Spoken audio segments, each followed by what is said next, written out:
নমস্কার বন্ধুরা, paper and colour চ্যানেলে আপনাদের সবাইকে স্বাগত। আমি পৌলমী। আমার আজকের রচনার বিষয় মানবিক মূল্যবোধ অথবা মানবিক মূল্যবোধের অবক্ষয় ও তার প্রতিরোধের উপায়।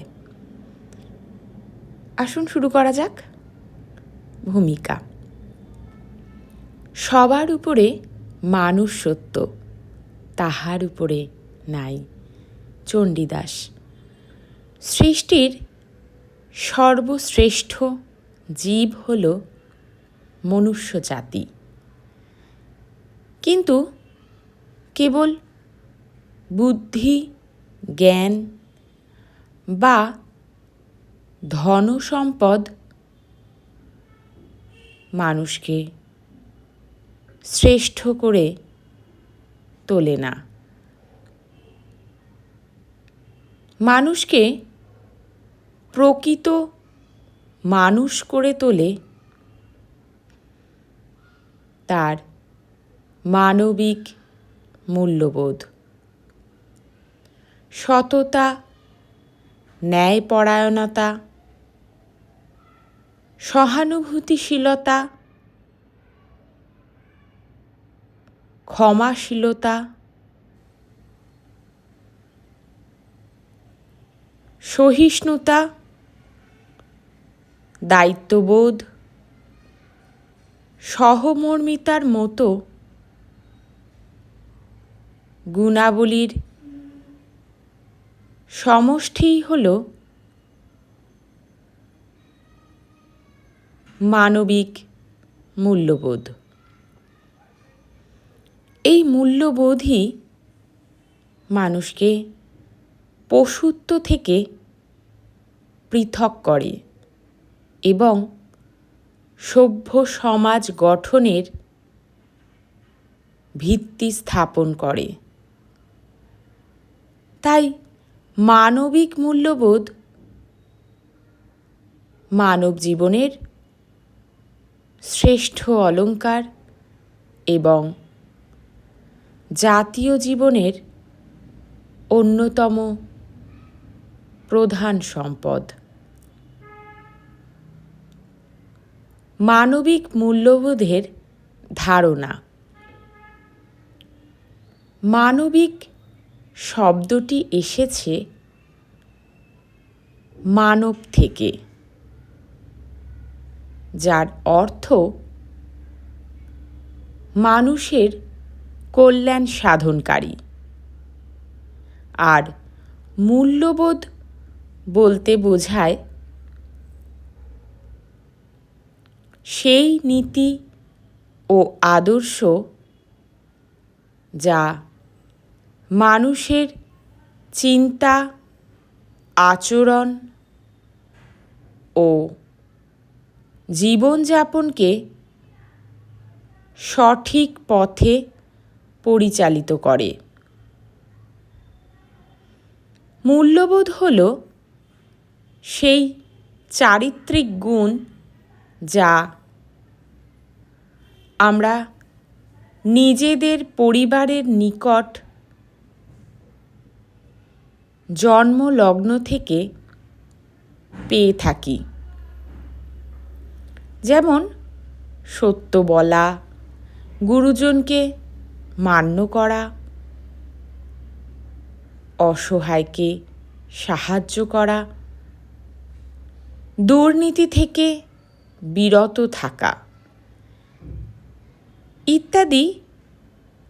এই সকল সদ্গুণ যখন মানুষ তার কর্মে, চরিত্রে, মননে প্রয়োগ করে, তখনই তার চরিত্র ধীরে ধীরে মানবিক মূল্যবোধের অধিকারী হতে থাকে।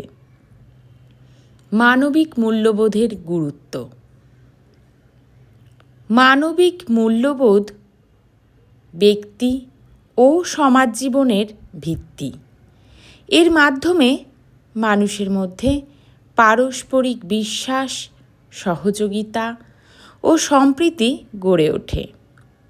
পরিবারে শান্তি, সমাজে শৃঙ্খলা এবং রাষ্ট্রে ন্যায় বিচার প্রতিষ্ঠার জন্য মানবিক মূল্যবোধ অত্যন্ত প্রয়োজনীয়।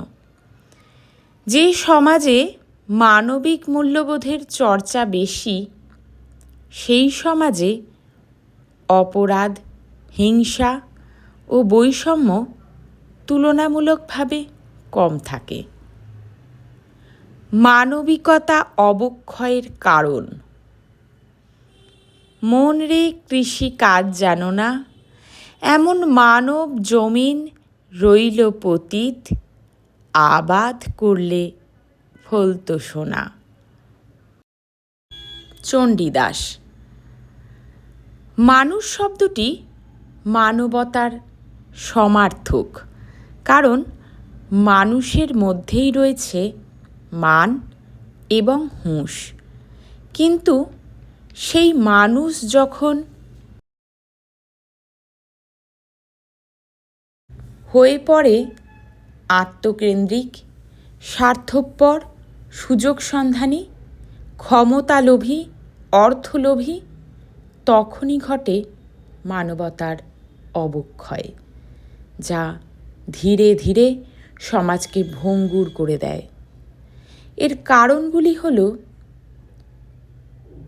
প্রথমত, শিশুর প্রাথমিক শিক্ষা হয় পরিবার কেন্দ্রিক, আর সেখানেই যদি শ্রদ্ধাবোধ, দায়িত্ববোধ, নৈতিকতাবোধ না থাকে, নিজেদের স্বার্থে যৌথ পরিবারে ভাঙন ধরিয়ে টুকরো করা হয়, সেই পরিবারে সন্তান পুঁথিগত শিক্ষায় উচ্চশিক্ষিত হতে পারলেও একাকিত্ব, আত্মকেন্দ্রিক মনোভাবাপন্ন হতে বাধ্য।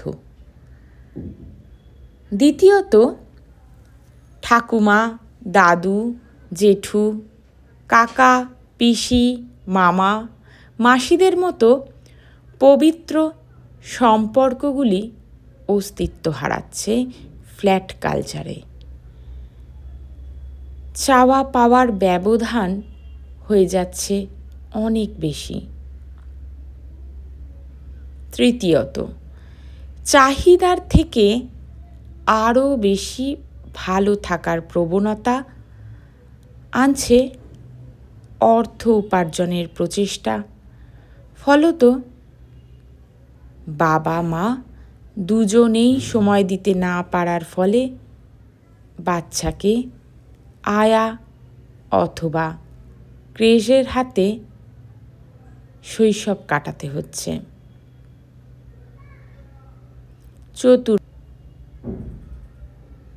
পরিবারের পরই আসে শিক্ষাঙ্গন, যেখানে বর্তমানে নৈতিক শিক্ষার বিষয়টি সম্পূর্ণ বন্ধ হয়ে গেছে পড়ানো। শিক্ষক মহাশয়দের শাসন করা, বকা, মারার অধিকার কেড়ে নেওয়া হয়েছে।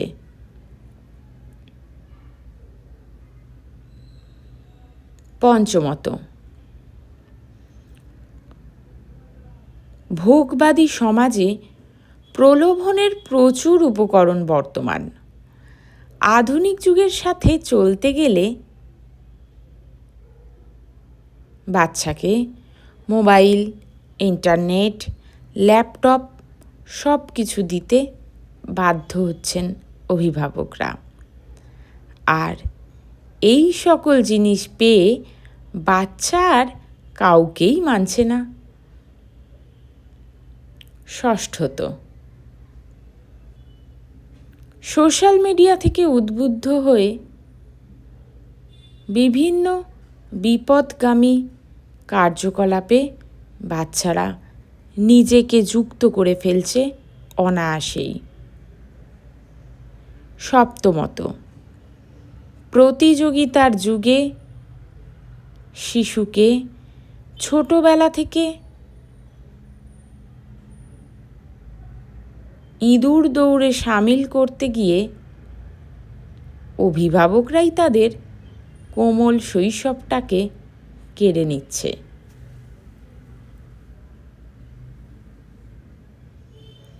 মূল্যবোধ অবক্ষয়ের পরিণতি। সাম্প্রতিক সময়ে যে ঘটনাগুলি প্রায়শই খবরের কাগজের পাতায় উঠে আসছে সেগুলি হল শিশু হত্যা, গণধর্ষণ, ছিনতাই, সন্ত্রাস, নকল প্রবণতা, খাদ্যে ওষুধে ভেজাল, সাইবার প্রতারণা ইত্যাদি। এই হল সমাজের করুণ রূপ, যেখানে কেউ কারো বন্ধু নয়, প্রত্যেকে পরোক্ষভাবে একে অপরের ক্ষতি সাধনে মগ্ন। নাবালিকা থেকে কিশোরী, যুবতী, মেয়েরা কর্মক্ষেত্র কিংবা রাস্তা বা যানবাহন কোনো জায়গাতেই সুরক্ষিত নয়। সর্বত্রই মানসিক কিংবা শারীরিক নির্যাতনের শিকার। আত্মকেন্দ্রিকতা, স্বার্থপরতা ও ধনবাদী ধ্যান ধারণায় গড়ে উঠেছে ভারসাম্যহীন সমাজ। ব্যক্তিজীবনে কমে আসছে ধৈর্যশীলতা। লোভ, হিংসা, স্বার্থপরতা থেকে তৈরি হচ্ছে মানসিক বিকৃতি। এমন কোনো অপরাধ নেই যা সংঘটিত হচ্ছে না। খুন, আত্মহত্যা যেন নিত্য নৈমিত্তিক ঘটনায় পরিণত হয়েছে, যা সমাজকে চরম অবক্ষয়ের দিকে ধাবিত করছে।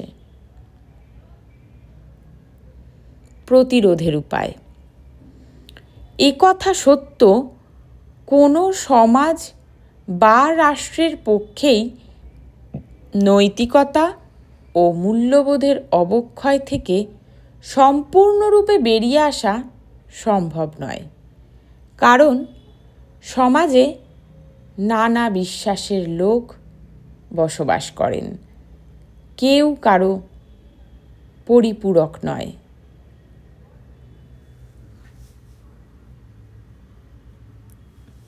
তাই সর্বাগ্রে পরিবারকে এ বিষয়ে অগ্রণী ভূমিকা পালন করতে হবে। সচেতনতা ছাড়া সমাজ থেকে অপরাধ দূর করা কোনোভাবেই সম্ভব নয়। তাই সামাজিক অবক্ষয় রুখতে নাগরিক সমাজকেই দায়িত্ব নিতে হবে। যেমন কঠোরতম আইন শৃঙ্খলা স্থাপন, দৃষ্টান্তমূলক সাজা ঘোষণা, সঠিক পারিবারিক শিক্ষা, বিদ্যালয়ে নৈতিক শিক্ষার প্রসার, সাহিত্য ও সংস্কৃতি চর্চা, সেবামূলক কাজে অংশগ্রহণ, মহাপুরুষদের জীবনাদর্শ অনুসরণ করা ইত্যাদি। এছাড়া দুর্নীতিমুক্ত প্রশাসন, স্বচ্ছ আইন, ন্যায় বিচার, সামাজিক সম্প্রীতি রক্ষা করার দায়িত্ব নিতে হবে সরকারকে। উপসংহার। মানবিক মূল্যবোধই সভ্যতার প্রাণশক্তি। জ্ঞান, বিজ্ঞান, প্রযুক্তির উন্নতি তখনই অর্থবহ হবে যখন মানুষের হৃদয়ে ভালোবাসা, সহমর্মিতা ও ন্যায়বোধের বিকাশ ঘটবে। তাই ব্যক্তি, পরিবার, শিক্ষা প্রতিষ্ঠান, সমাজ এবং রাষ্ট্র সকলের সম্মিলিত প্রচেষ্টায় মানবিক মূল্যবোধের চর্চা ও বিকাশ ঘটাতে হবে। তবেই প্রতিষ্ঠিত হবে শান্তি, সাম্য, ন্যায় ও মানব কল্যাণ ভিত্তিক সমাজ।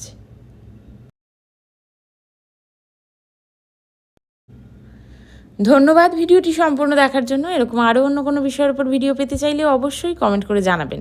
আর ভিডিওটি ভালো লেগে থাকলে লাইক, শেয়ার এবং সাবস্ক্রাইব করতে ভুলবেন না। ভালো থাকবেন, দেখা হবে পরবর্তী কোনো নতুন ভিডিও নিয়ে।